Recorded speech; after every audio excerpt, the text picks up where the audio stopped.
అందరికీ నమస్కారం. ఈరోజు మనం ఒక ప్రత్యేకమైన ప్రదేశానికి వెళ్దాం. కర్ణాటకలో ఉన్న ఒక పవిత్రమైన ఆలయ పట్టణం నంజనగూడు గురించి తెలుసుకుందాం. దీన్నే దక్షిణ వారణాసి అని కూడా పిలుస్తారండోయ్.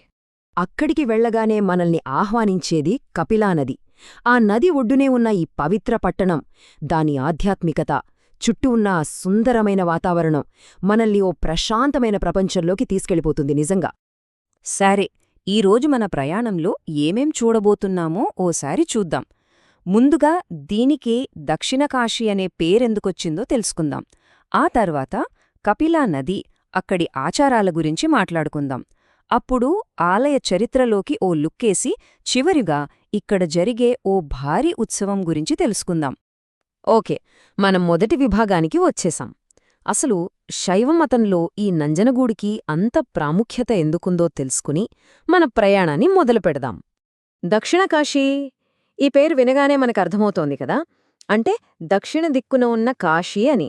ఉత్తర భారతదేశంలో వారణాసికి ఎంత ప్రాముఖ్యత ఉందో, శివభక్తులకు దక్షిణ భారతదేశంలో నంజనగూడు కూడా అంతే పవిత్రమైన పుణ్యక్షేత్రమన్నమాట.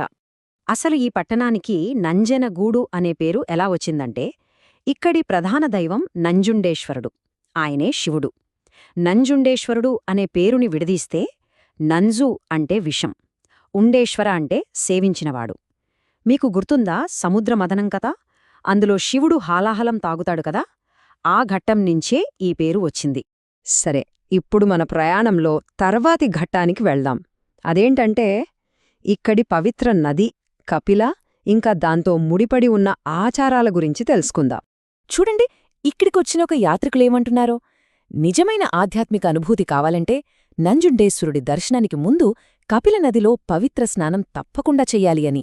దీన్ని బట్టి మనకర్థమవుతోంది కదా, ఇక్కడ నదిలో స్నానమనేది కేవలం ఒక ఆచారం కాదు, అదొక గొప్ప ఆధ్యాత్మిక అనుభూతి. ఈ పుణ్యస్నానం ఎలా చేస్తారో ఇప్పుడు చూద్దాం. ఇది చాలా సులభమండి. ముందుగా నది ఒడ్డున ఉన్న పవిత్ర ఘాట్లకు వెళ్ళాలి. తర్వాత ఆ పవిత్ర జలాల్లో ఒక మునక వెయ్యాలి. అక్కడ బట్టలు మార్చుకోడానికి ఉచితంగా గదులు కూడా ఉంటాయి. వాటిని వాడుకుని ఇక నేరుగా శ్రీకంఠేశ్వర ఆలయానికి బయల్దేరడమే. అయితే మనం అక్కడ కొన్ని విషయాలు గుర్తుంచుకోవాలి.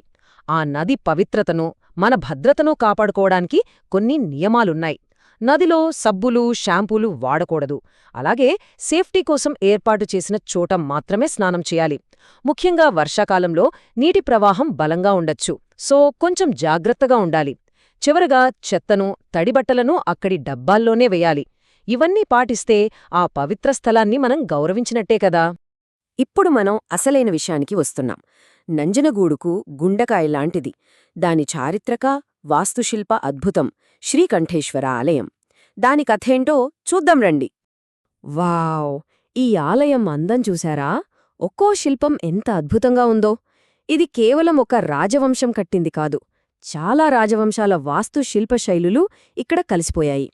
ఈ క్లిష్టమైన చెక్కడాలు ఎన్నో శతాబ్దాల కళాకారుల నైపుణ్యానికి నిలువుటెద్దుంగా నిలుస్తాయి. ఈ ఆలయ చరిత్ర చాలా పెద్దది, దాదాపు 1000 సంవత్సరాల నాటిది. చూడండి, 9వ శతాబ్దంలో గంగరాజవంశం పునాది వేసింది. ఆ తర్వాత 13వ శతాబ్దంలో హొయసలులు వచ్చి స్తంభాలు, మండపాలు కట్టారు. ఇక 14 నుండి 16వ శతాబ్దాల మధ్య విజయనగర రాజులు గర్భగుడులు, శిఖరం లాంటివి నిర్మించారు. 1644లో దళవాయ్ విక్రమరాయ్ ఒక పెద్ద రాతి నంది విగ్రహాన్ని స్థాపిస్తే 1849లో రాణి దేవజమ్మణ్ణిగారు 120 అడుగుల ఎత్తైన భారీ గోపురాన్ని నిర్మించారు. అంటే తరతరాలుగా రాజులు దీని వైభవానికి తోడ్పడ్డారన్నమాట. ఈ ఆలయ చరిత్రలో ఒక చాలా ఆసక్తికరమైన కథ ఉంది. అది టిప్పు సుల్తాన్ గారిది. ఆయన రాజ ఏనుగుకి కంటి జబ్బు చేస్తే ఎన్ని వైద్యాలు చేసినా తగ్గలేదట. అప్పుడు ఇక్కడి దేవుడికి ప్రార్థనలు చేశాక ఆ జబ్బు పూర్తిగా నయమైపోయిందట. దానికి కృతజ్ఞతగా టిప్పు సుల్తాన్ ఆలయానికి ఒక విలువైన పచ్చల లింగాన్ని బహుమతిగా ఇచ్చి స్వామికి హకీం నంజుండేశ్వర అనే బిరుదిచ్చారు. అంటే దైవవైద్యుడు అని అర్థం. భలే ఉంది కదా ఈ కదా. సరే, ఇప్పటిదాకా ఆలయ చరిత్ర, ఆచారాలు చూశాం కదా. ఇప్పుడు నంజనగూడులో ఉండే ఉత్సాహభరితమైన, సజీవమైన సంస్కృతి వైపు వెళ్దాం. అదే ఇక్కడి ప్రసిద్ధ రథోత్సవం, పంచమహారథోత్సవం. ఈ పంచ మహారథోత్సవం చాలా స్పెషల్ అండి. ఎందుకంటే దక్షిణ భారతదేశంలోనే ఒకేసారి 5 భారీ రథాలను వీధుల్లో లాగే ఏకైక ఉత్సవం ఇదే. ఊహించుకోండి, ఆ దృశ్యం ఎంత అద్భుతంగా ఉంటుందో. మొత్తం ఎన్ని రథాలు అంటారా? 5.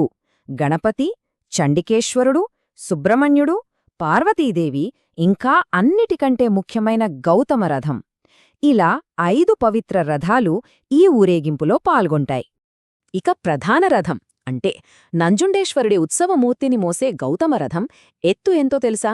ఏకంగా 92 అడుగులు. అంటే దాదాపు ఒక 9 అంతస్తుల భవనమంతెత్తు. ఆకాశాన్ని తాకుతున్నట్లుంటుంది.